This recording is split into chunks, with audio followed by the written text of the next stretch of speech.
I remember taking a trip to Leroy one time to, I believe, Woodrow. Adams. Yeah, the folks were there. I don't remember their name right now, but anyway, we had 4 flat tires on the trip. Oh, really? Wasn't that Adams, where Johnson's lived? No, Johnson's we went to see. Yeah, Right. and Adams, you're right. You're right. They had that big rock. Yep, the big rock in the yard. Oh, I love that rock. It Yeah. was too big to crawl on, as I remember. So then you're through college. You went to college at where? I went to Iowa State in Ames, Iowa. How old were you? I was 16. Yeah. I'm sorry? And you met Darlene where? Oh, I didn't meet Darlene until years later. She was still a child. Yeah. We met at Luther College, where she was still a student. I had been out of school for a year or two, working as an engineer in Midland, Michigan, when my draft board informed me that my deferment for an essential occupation had been terminated and that I was going to be drafted, and so I quit my job in September of 1953 and came back home to be drafted, and was then told by the draft board in its infinite wisdom that they had enough volunteers and that they didn't really need me.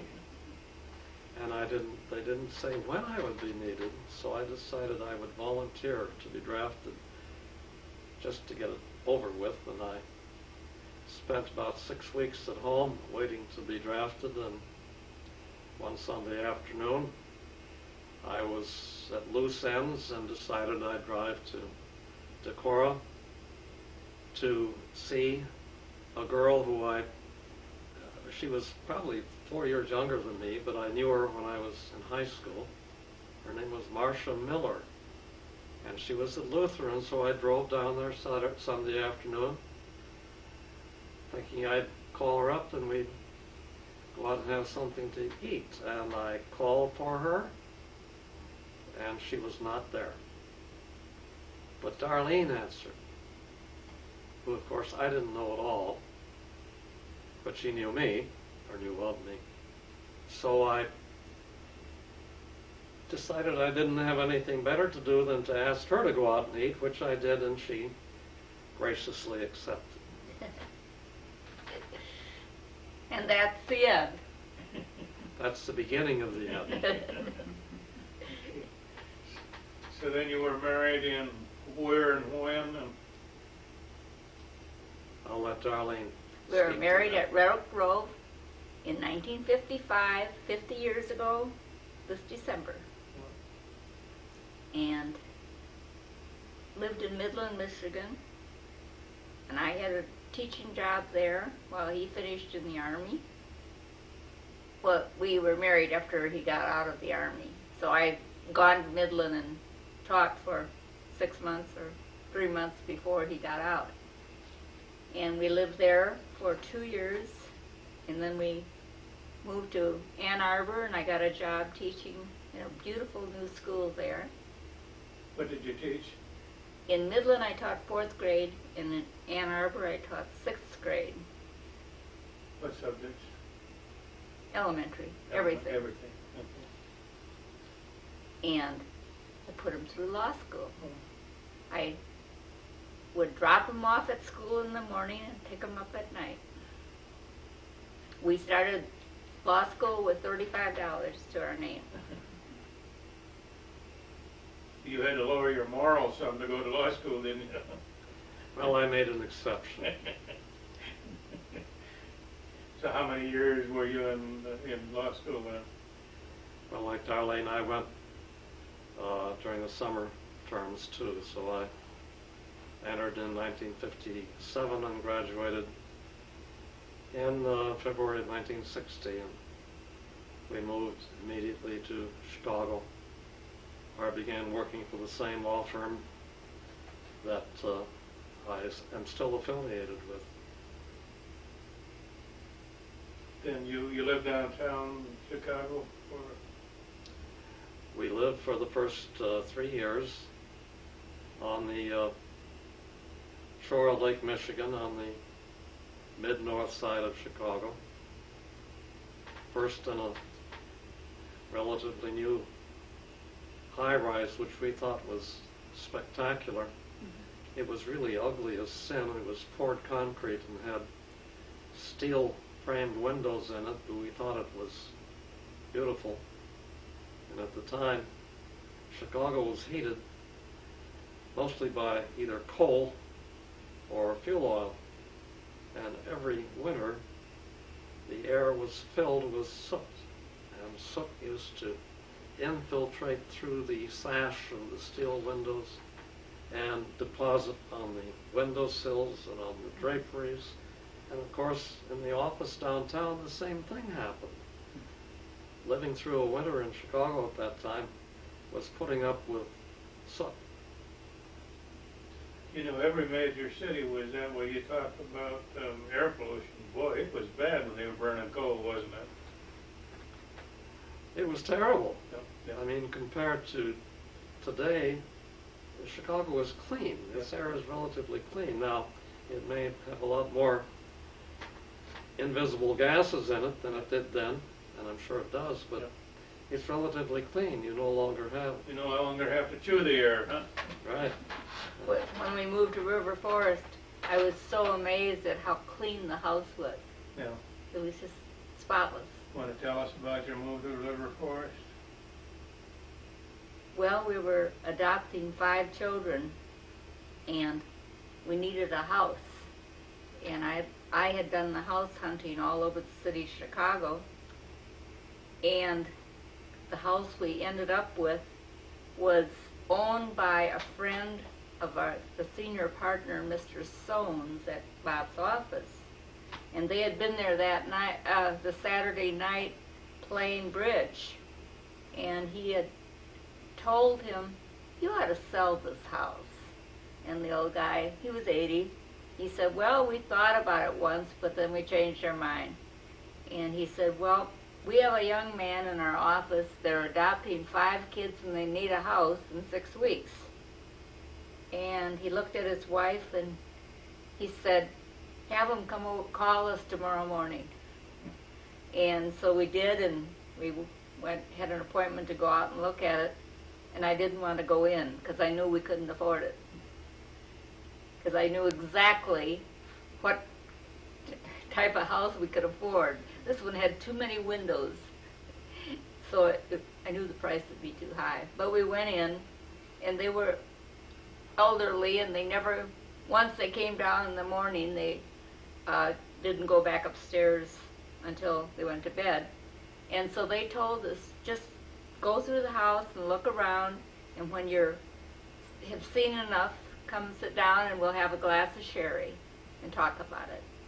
And so that's what we did. And you may take off from there. Well, we both knew we couldn't afford it, so we went back home.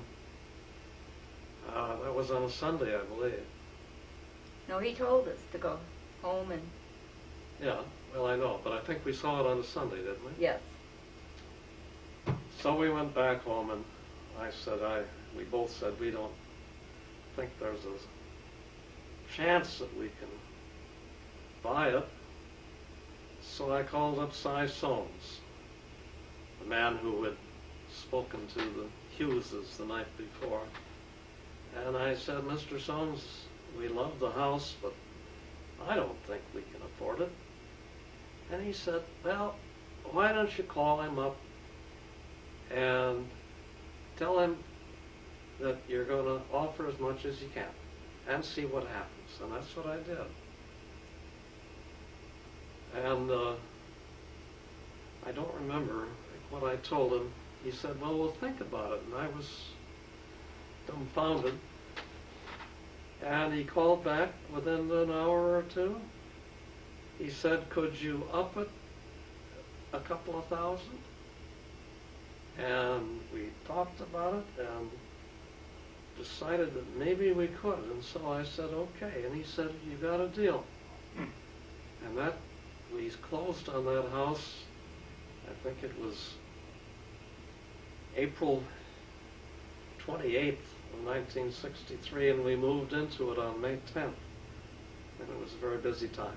Yeah, I'll bet. When did the kids come then? May 10th. May 10th.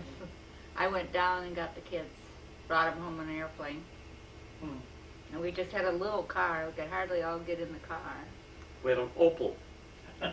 Opel Cadet. And only 4 of the kids came at that time. Nancy came later.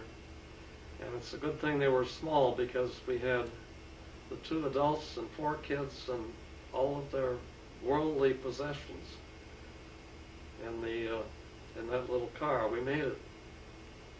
I was all dressed up in a yellow hat and a yellow dress, and this porter really thought he found a rich one here, and he wanted to help me, haul our suitcase. Well, he was not so happy when he saw all we had to unload and take to the car. That Opel was none too good a vehicle, is it? Did you tip him? Yes, I think we did. Probably 50 cents or something. I suppose. Or $1. Well, then Ralph was in the car business, and he managed to order us a station wagon. Was that the first year? Yeah. So we came home for your parents' 50th wedding anniversary. And Ralph, he had the car on the lot, I think. And I went and looked at it, and he gave me a price, and we cut a deal. So we didn't have to drive around in that Opel Cadet anymore. So we got, as far as the kids, then where do you go from there? You go broke. You go broke, yeah, I know that. But We didn't have money for an awful long time. what are the kids' names and where are they now? Well, I'll start with the oldest. Nancy is in Iowa City. She's married to Mike Hovland. They have 2 boys, Sven and Bjorn. Nancy has a doctorate in English, and she now manages the writing program at the law school. Martha lives in Moscow, Idaho, and she's married to Carl Hunt. They have a boy, Daniel, and a girl, Catherine. Martha is a pediatrician. And Ida lives in Minneapolis. She is a nurse, and she's married to Kevin Johnson, and they don't have any children. And she was the last one to get married. Wendy is a nurse, and she lives in Anderson, Indiana, but they're about to move to Urbana, Ohio. Larry has changed jobs, and she's married to Larry Rice, and they have 2 daughters, Laura and Lisa. Hugh is married to Kathy from New Jersey, Kathy Lavin. Originally from Brooklyn. So she has an accent. They now live in Madison, Wisconsin, and they have 2 children. She had a son before they were married, with their first marriage, and his name's James, and they have a daughter, Marlene. Marlene was named after 2 mothers. 2 grandmothers. Grandmothers, yeah. Kathy's mother's name is Mary, and mine being Darlene.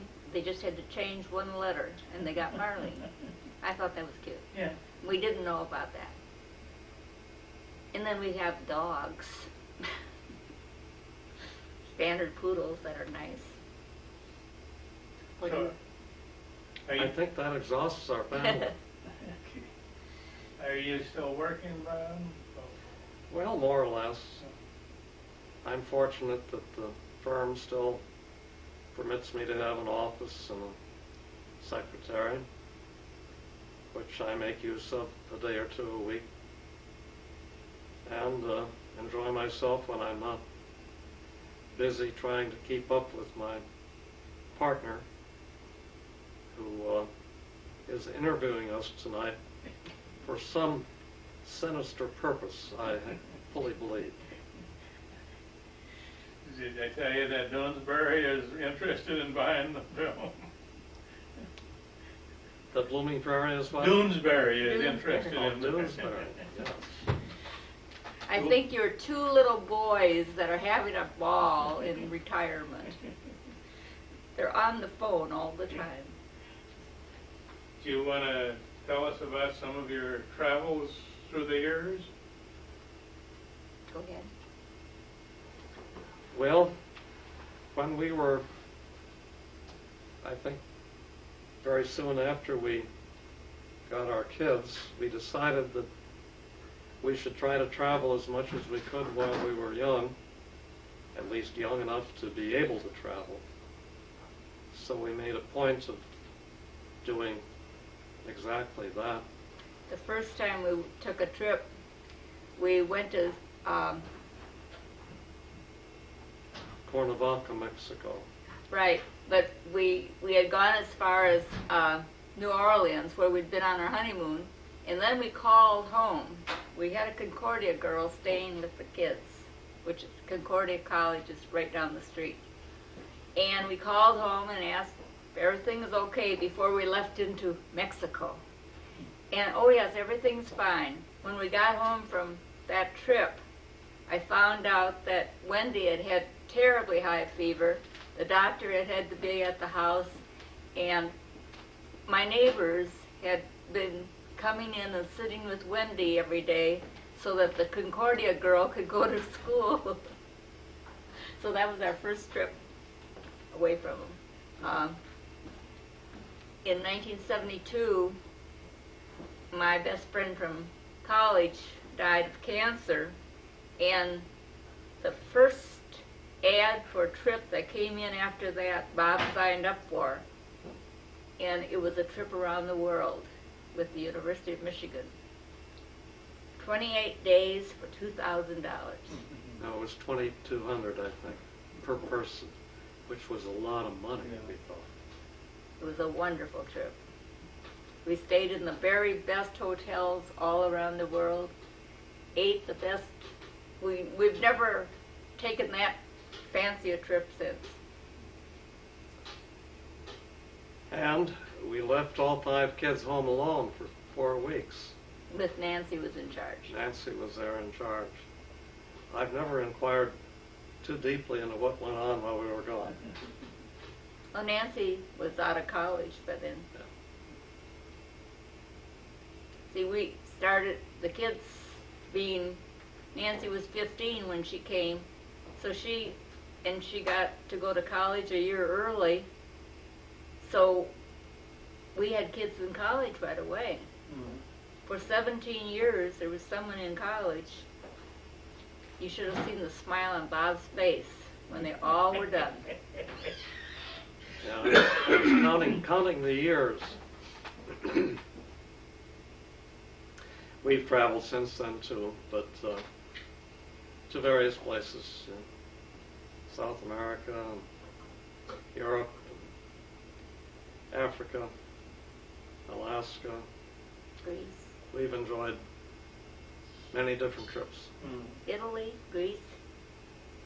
Let's back up just a little bit, Bob. What did you do when you were in the Army? Secret. Well, the reason that my deferment was canceled, I learned 20 years later, was that the U.S. military and the President, Eisenhower at the time, were deathly afraid that we were about to be outweaponed in the chemical warfare field, because the Russians had captured the German plants for making a nerve gas called sarin, S-A-R-I-N. And so the Army in its infinite wisdom, built a huge chemical plant in northern Alabama, and too late discovered they didn't have anyone to start it up and to run it. And so our President Eisenhower and the then Secretary of Defense, Charles Wilson, had to do something fast, and Wilson called the president of every major chemical company in the United States and said, we need 200 chemical engineers immediately. And that's how I came to be drafted, and that's why I ended up helping to start up a big chemical plant in Alabama, which we succeeded in doing. At that time, of course, we were naive enough to believe that this was a patriotic thing to do. And I suppose that our leadership thought at the time that it was.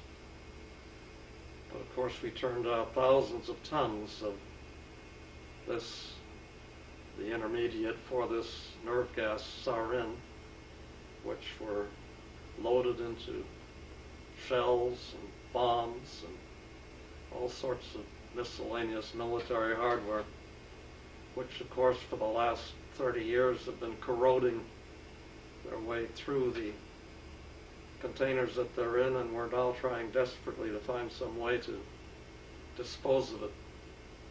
And I think that 90% of it is still in existence. I understand they have a big burning plant in Alabama now that's running. I didn't hear you. I understand they have a big burning plant in Alabama They now do. that's running. Anniston, Alabama. What was the shelf life of that stuff as far as a useful shell? Oh, it has a substantial life. It doesn't deteriorate. It's only the fact that it is highly corrosive that makes it so dangerous. They couldn't possibly use those munitions now because they would crumble, fall apart if they were loaded into anything. Mm-hmm. But the chemical itself is still pretty deadly. So how long were you in there? 2 years. 2 years. Okay, we back up a little bit. Let's go back to where you were traveling. You've been to Africa. You named a bunch of them, Darlene. Mm-hmm. The kids moved away. When was the last kid moved out? Oh, Let's see, I can only give you an approximate date.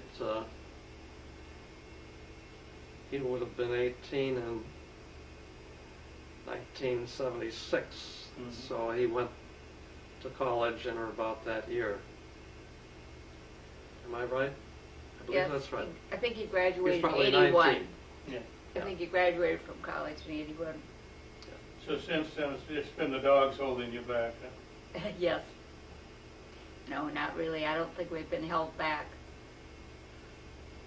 You don't think we've what? Been held back. No?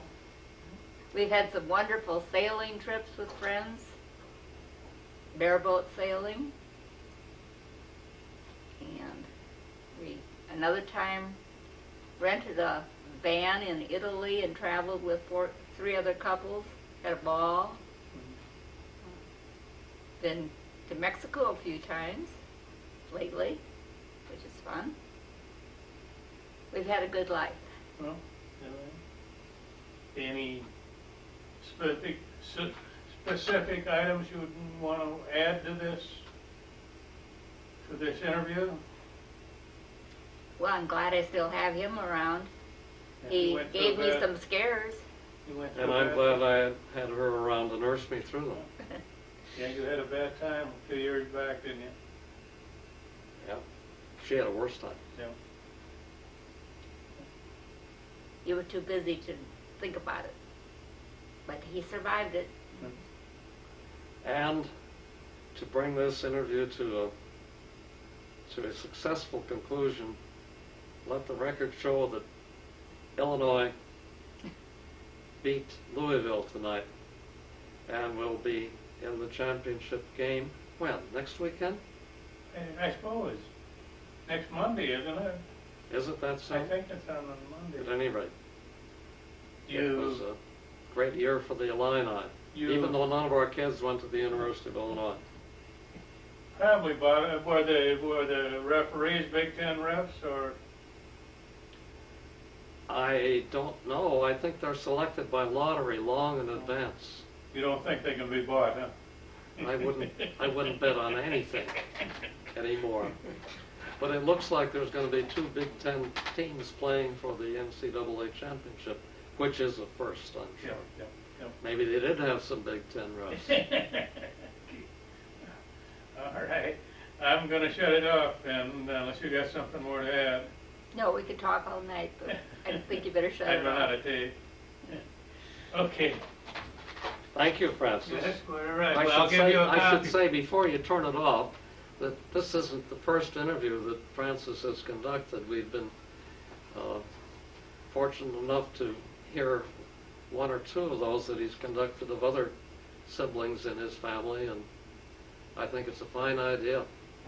And thank you for doing it. Okay. I will give you a copy of it if it turns out. Okay. Thank you. I imagine it'll be censored, though. Yeah.